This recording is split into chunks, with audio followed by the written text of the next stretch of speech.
Alright, so we have been learning about motion graphs, more specifically two different kinds. So we've talked about a distance time graph and we've talked about a speed time graph. And we're going to continue reviewing this until I get back, which will be very soon.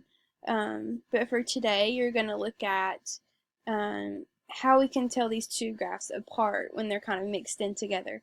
Because we learned about distance time graphs first, and then we learned about speed time graphs. So now we're going to do some review where it has them both kind of mixed in. Alright, so first we're going to review both types of graphs, and then we'll talk about really quick what to do to make sure we know the difference between the two. Alright, so you should have the quick check worksheet paper, and so as we go through these notes, make sure that you're drawing the graph you see that goes along with the description, and I'll tell you when that starts. Alright, so first we have our distance time graph. And so we know these graphs show what the name says. It shows distance traveled over a given amount of time. Alright, so we see right here we have our distance time graph, and this is just one example.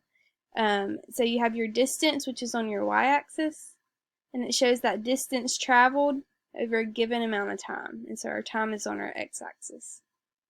Alright, and so since it's distance over time, that means the slope of our line, so like you learned in math, your rise over run, that's going to show your speed. Alright, so remember this is showing the distance you travel over time, the line is, but the slope itself of your line is going to be your speed. Alright, and so these distance time graphs are also called position time graphs. So if you see position over on the y-axis, or if you see the title say position time, know that it's the same thing as a distance time graph. Alright, so here's where your sketches on your quick check is going to start. So let's look at what a few different lines on this graph mean. Alright, so remember we have distance over time, and we have a horizontal line here.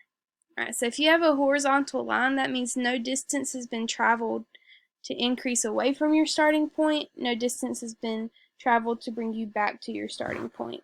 Alright, so since no distance has been traveled, then that means your object is stopped or at rest. Alright, if your object's not gaining any distance or going back towards where it started, then that means that your object is at rest.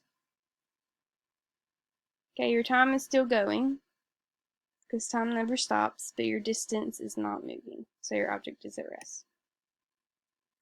Alright, our next type of line is a line moving at constant speed. Alright, so for a line moving at constant speed, that's going to be a straight diagonal line with a positive slope. Alright, so right here we have two different examples. This first line right here, straight diagonal line, constant speed. Alright, so this means since our slope is never changing throughout the whole line, that means our speed is never changing. Alright, so if it's a steep line like this solid line, that means you have a fast constant speed because you're gaining a lot more distance over a shorter amount of time. If you have a less steep line, like our dashed line, that means you have a slower constant speed. Alright, because you're gaining less distance over a given amount of time. Another example would be a line with a negative slope. Alright, so it's a line facing the other direction. Alright, so since we're looking at distance over time, our distance is slowly going back down towards our starting point. Remember, our x-axis is our starting point. Alright, so if your line is going back towards your starting point, that's what it's describing. It's an object returning to its starting point. Notice your speed is still constant because your slope is not changing throughout the line. So you're not changing anything in speed, but you are changing your direction by going back towards your x-axis. Alright, so if you see a line like this on a distance time graph, you know your object is returning back to its starting point. Alright, next we have acceleration. Alright, so anytime you see acceleration on a distance time graph, it's got to be a curved line. Alright, this is because your speed is changing at a certain rate.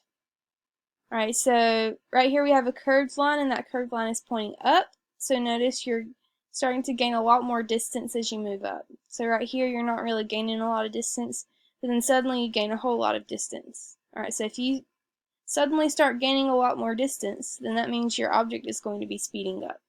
Alright, so if you have a line that's curved upward like this, your object is moving away from your starting point, which is this line at the bottom, and it's starting to speed up because it's gaining a lot more distance.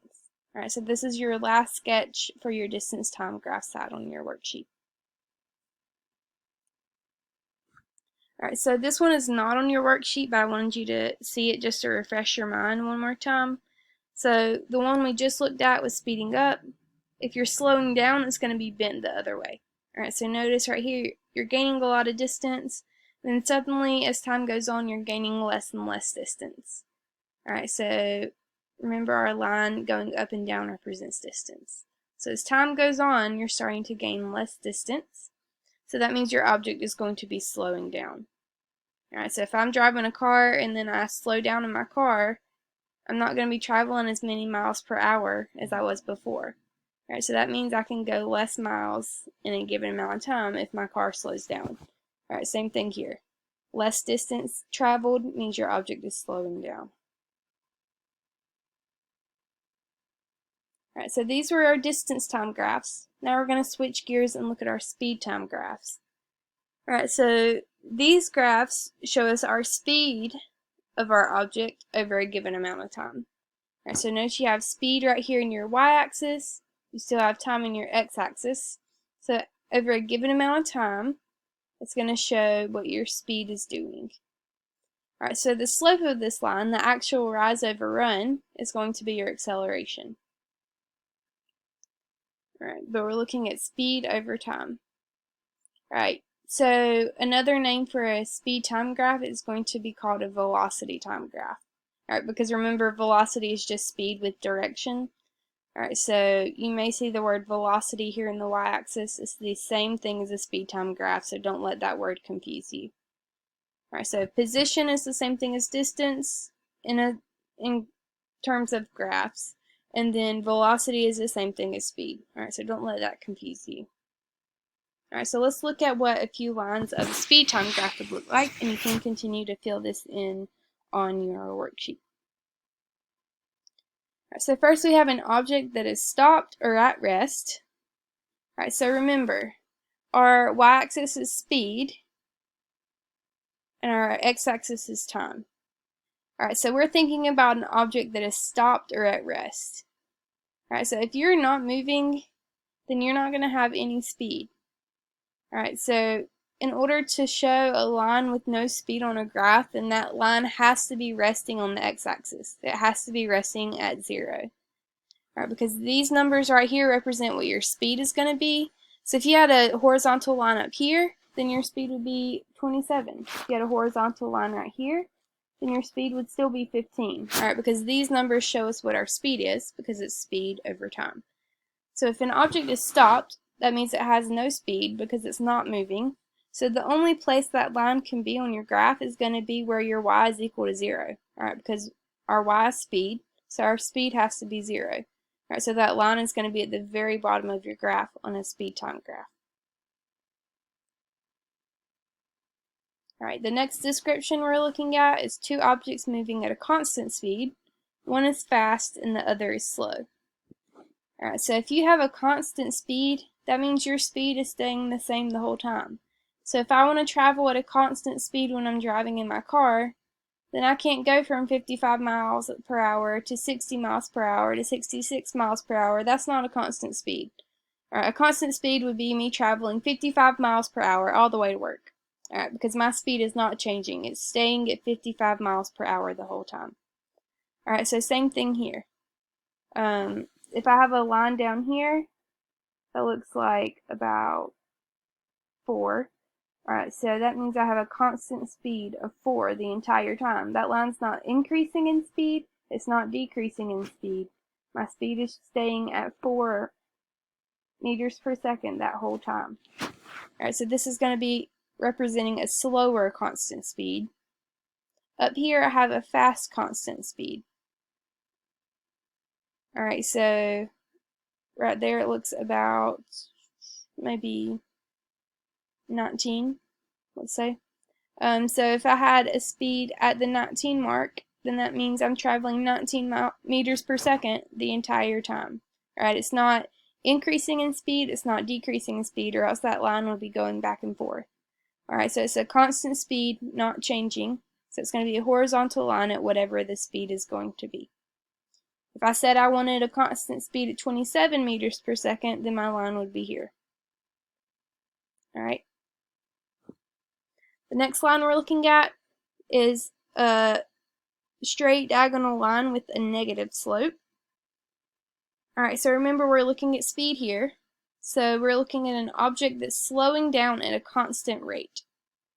Alright, so if your speed started all the way up here at 35 meters per second and then slowly decreased to 33 meters per second, and then your speed slowly decreased to 27 meters per second, it's going to create this diagonal line that goes back down to x.